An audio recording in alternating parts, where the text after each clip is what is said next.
Did you know there may be one dirt-cheap ingredient hiding in your kitchen right now that can wipe out aphids, mealybugs, ants, and flies in seconds?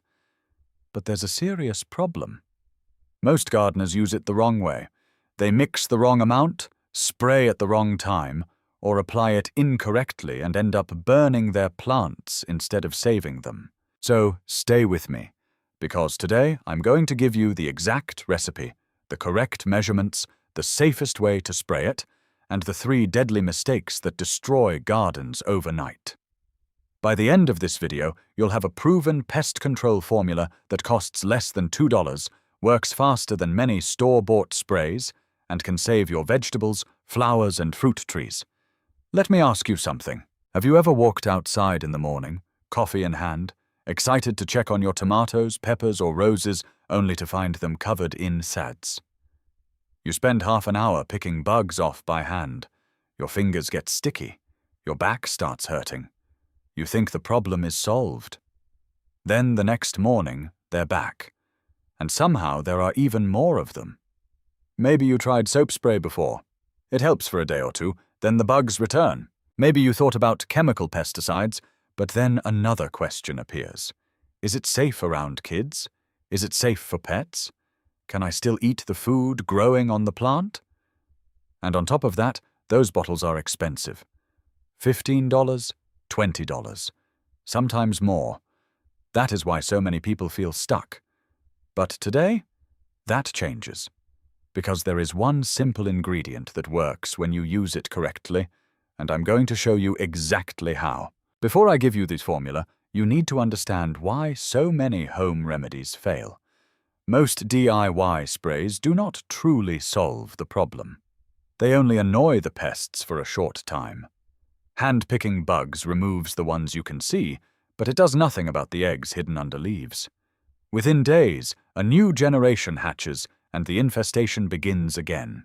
Basic soapy water can knock some insects off the plant, but it often does not provide lasting protection. If the spray does not stay on the leaves long enough, pests return quickly.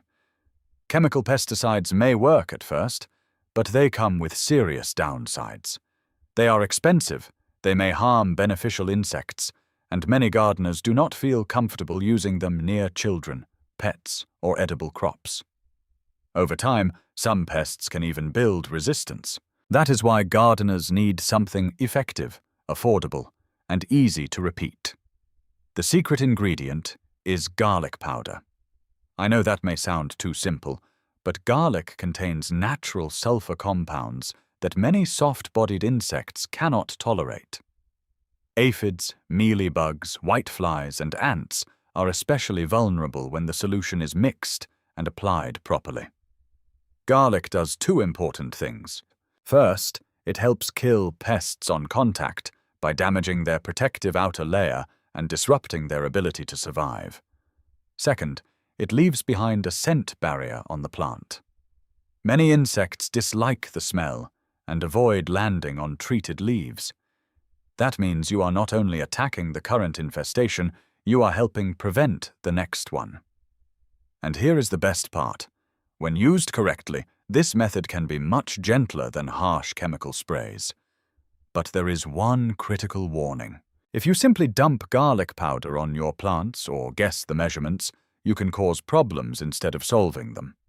You need the right amount of water, the right sticking agent, and the correct mixing method. That is exactly what I'll show you next. Now let's get into the exact formula.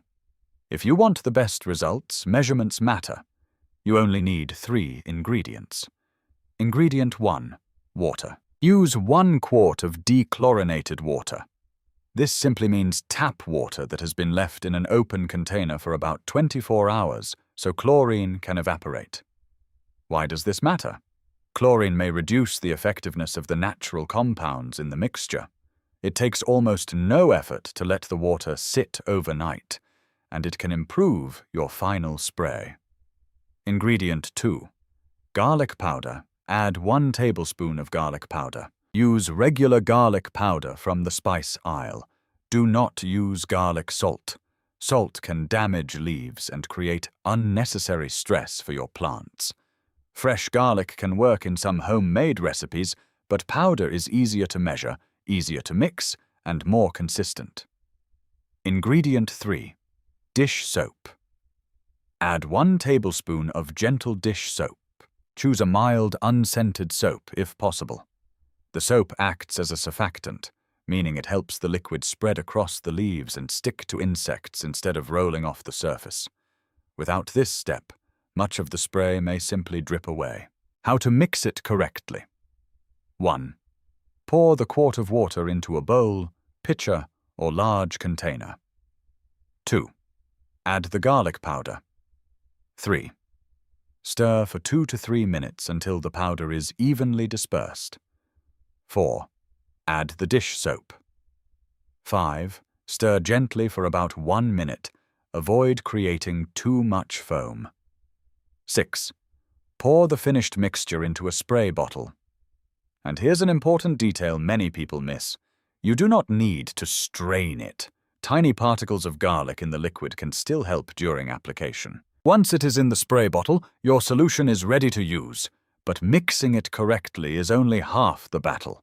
If you spray at the wrong time or miss the hidden pest zones, you can waste the whole batch. That's what we'll cover next. You now have the formula, but success depends on how you apply it.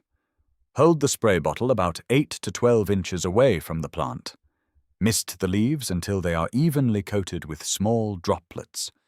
You do not need to drown the plant, just cover the surfaces well. Now do the most important step. Lift the leaves and spray the underside.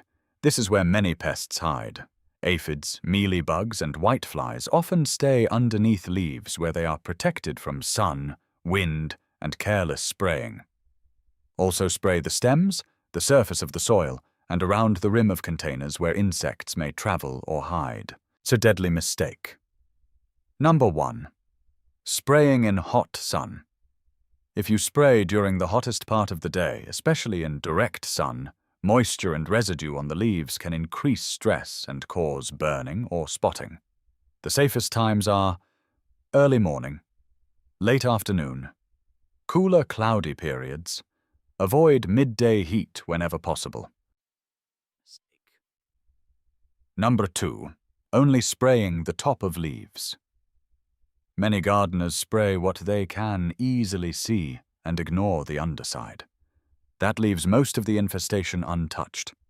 Always spray both sides of the leaves. Spending 2 extra minutes now can save weeks of frustration later. Deadly mistake. Number 3. Spraying once and stopping. One spray may kill many adult pests, but eggs often survive. Those eggs can hatch days later and restart the problem. Use this simple schedule. Day 1, first treatment. Day 6, second treatment for newly hatched pests.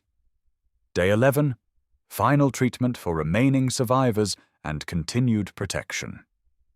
This repeated approach is often the difference between temporary relief and real control.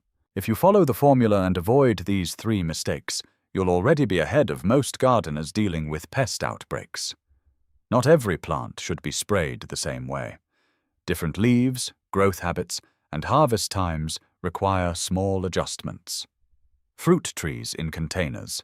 If you grow citrus, figs, peaches, or other small fruit trees in pots, spray the leaves thoroughly and include stems and developing fruit. Yes, you can treat fruit while it is growing, but always wash harvested fruit well before eating. Best schedule: every 7 days during active pest season.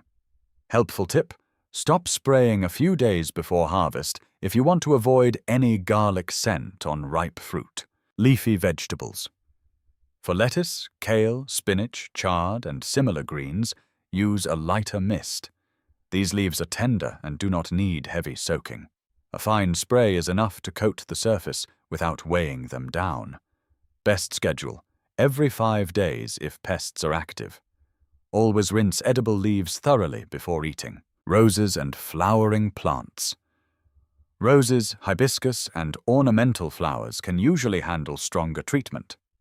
If needed, you may slightly increase the garlic concentration for severe infestations, especially during heavy pest pressure.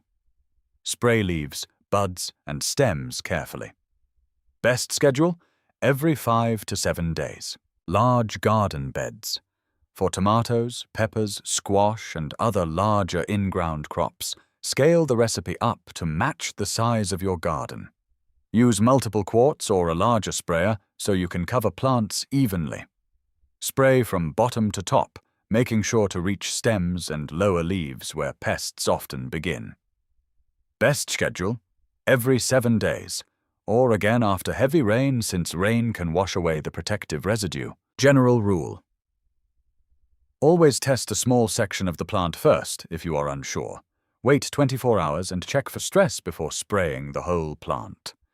Every garden is different, but once you learn how your plants respond, this becomes a fast and reliable routine. Once pests are gone, the next goal is keeping them from coming back. Prevention strategy. Number 1. Companion plants. Many insects dislike strong-smelling herbs. Growing mint, basil, cilantro, or lemongrass near vulnerable plants may help reduce pest pressure naturally. These companion plants can create an unfriendly zone around tomatoes, peppers, and flowers. Prevention strategy number 2. Inspect new plants. A common source of infestations is bringing home new nursery plants.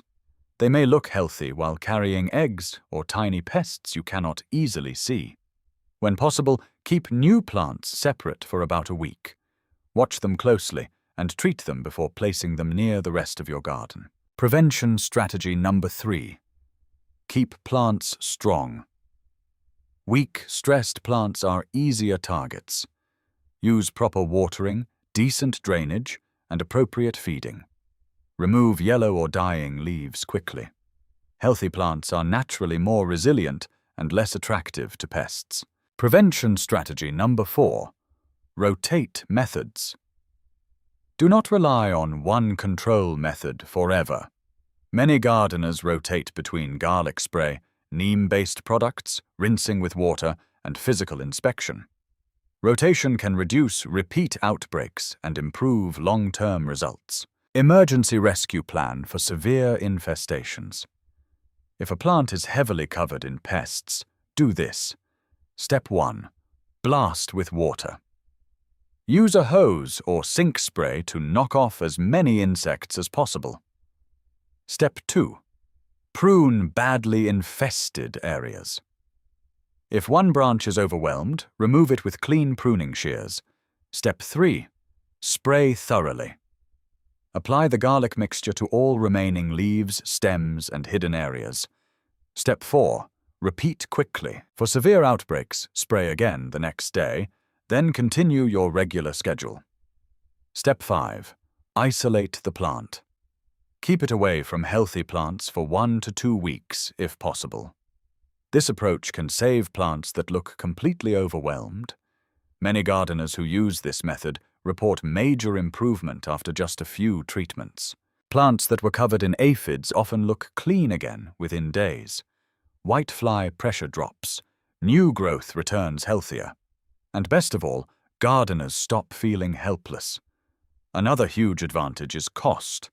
Store-bought insecticidal soaps, neem sprays, and chemical pesticides can become expensive over a full season. Buying bottle after bottle adds up quickly. But garlic powder and dish soap are inexpensive household items. One container of garlic powder can make many batches, and a bottle of soap lasts a long time. That means you can protect your garden for a fraction of the price. Quick recap. Remember these 3 things. 1. The formula. 1 quart dechlorinated water. 1 tablespoon garlic powder. 1 tablespoon gentle dish soap. 2. Spray correctly. Cover both sides of the leaves, stems, and problem areas. 3. Repeat the schedule. Use multiple treatments to catch eggs and new hatchlings. If you do those 3 things, you can eliminate most soft-bodied pests without spending a fortune. Now I'd love to hear from you. What pest is causing the biggest headache in your garden right now? Aphids on roses, ants on fruit trees, whiteflies on tomatoes? Leave a comment below and tell me. And if this video helped you, please subscribe for more practical garden solutions, tested methods, and low-cost ways to grow healthier plants all season long. Thanks for watching, happy gardening, and I'll see you in the next video.